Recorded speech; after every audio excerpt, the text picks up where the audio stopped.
मुख्यमंत्री साहेब म्हणतात, जिल्हाधिकारी साहेब म्हणतात की टंचाई गॅसची किंवा पेट्रोलची होणार नाही. कशी काय टंचाई आहे? सर आता हे जळगाव उन्नती न्यूज, तुमच्या हक्काचा आवाज. आमच्या चॅनलला सबस्क्राईब करा आणि अशाच ताज्या व विश्वसनीय बातम्यासाठी बेल आयकॉन दाबा. तुमच्या विश्वासावरच उभे राहतो जळगाव उन्नती न्यूज.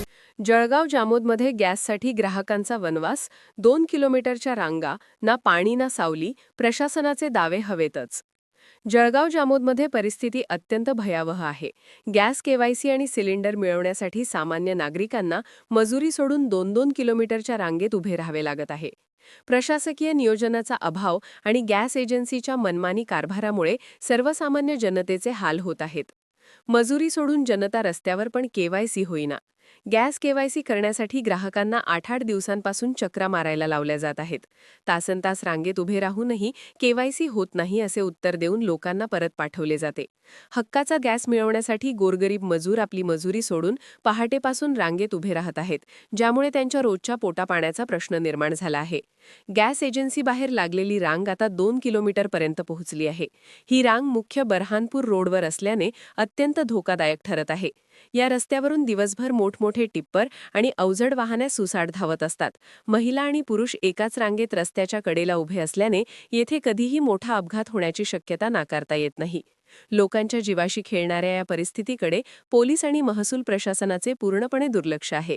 एवढ्या मोठ्या प्रमाणात लोक जमत असतानाही गॅस एजन्सी चालकांनी साधी माणुसकी दाखवलेली नाही.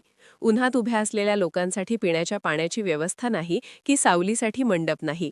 तासनतास उभे राहून वृद्ध आणि महिलांचे हाल होत आहेत. गॅस बुकिंग करूनही वेळेवर पुरवठा होत नसल्याने संताप व्यक्त केला जात आहे. प्रत्येक गावात गॅस एजन्सीच्या कर्मचाऱ्यांनी जाऊन केवायसी प्रक्रिया पूर्ण करावी. बुकिंग झाल्यानंतर तात्काळ गॅस सिलेंडर घरपोच किंवा गावात उपलब्ध करून द्यावा. रस्त्यावरील रांगांमुळे होणारे अपघात टाळण्यासाठी प्रशासनाने तातडीने हस्तक्षेप करावा. जिल्हाधिकारी म्हणतात टंचाई नाही, मग ही 2 किलोमीटरची रांग कुणासाठी? लोकांचा वेळ आणि मजुरी वाया जात असताना प्रशासन गप्प का? गॅस एजन्सीवर कारवाई का होत नाही, असा संतप्त सवाल जळगाव जामोदची जनता विचारत आहे.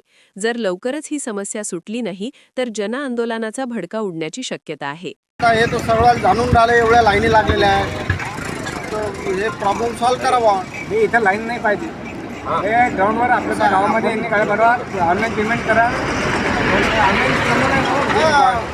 डिजिटल इंडिया ते सांगितलं तू काल आला तर आम्हाला कालही वापस दिलं. आम्ही रात्रीच्या 3 वाजतापासून आलेलो आहे, सकाळच्या 3 वाजतापासून आलेला आहे इथं. आतापर्यंत अद्याप काही सिलेंडर गाडी नाही, अजून बुकिंग चालू झालेली नाही आहे.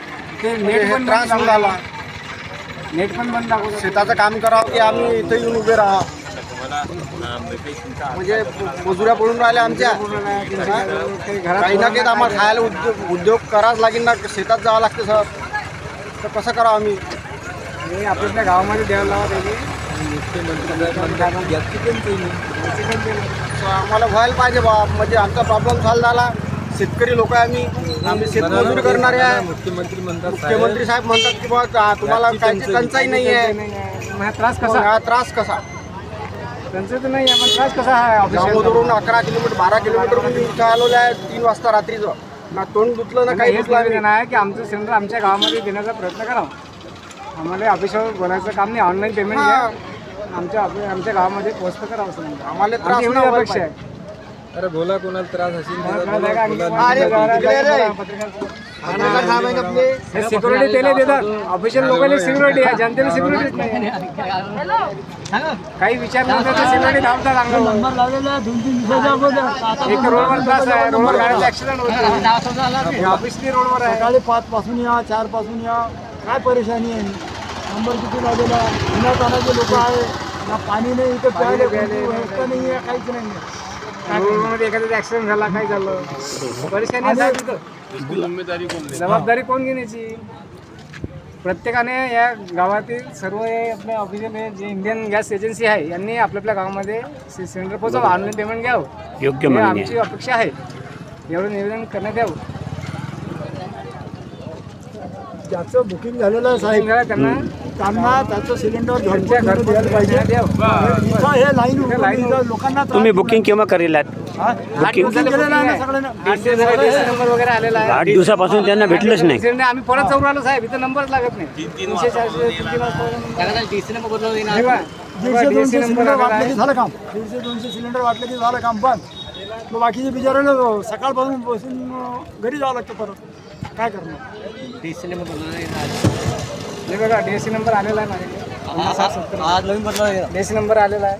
आणि परत नवीन लेडीजची डीएससी एक नंबर वेगळी लाईन लावा लागत होती नंबर ना, सुद्धा लेडीजची एक वेगळी लावायची होती. बरोबर. म्हणजे कारण की लेडीजला त्या लेडीजचं जेंट्सला जाऊ द्या, लावावं पण लागत रोडवर होतं. कुठे ऍक्सिडेंट झाला काय झालं आपल्याला गावात पाहिजेत ते, इथं ऑफिसवर नाही पाहिजेत. ऑनलाईन पेमेंट घ्या म्हणा तुम्ही. कारण की बाहेर कामं असतात ना, बाहेर कामं का बाहेर माणसंही कामं असतात, असं काही नाही बघा. काम असं पण ते सिलेंडर बाईला नेता नाही येत ना, कारण की माणूसच पाहिजे ना त्यासाठी. निवेदन करा साहेब एवढं तुम्ही. फरक पडत नाही, दाखवा पण तरी लेडीजची एक वेगळी लाईन पाहिजे नव्हती. कसं मग त्यांना काही घरची कामं असतात, माणूस तरी राहू शकतो, त्याला पण कामाला जात, पण तरी पण बाईला खूप जास्त कामं असतात.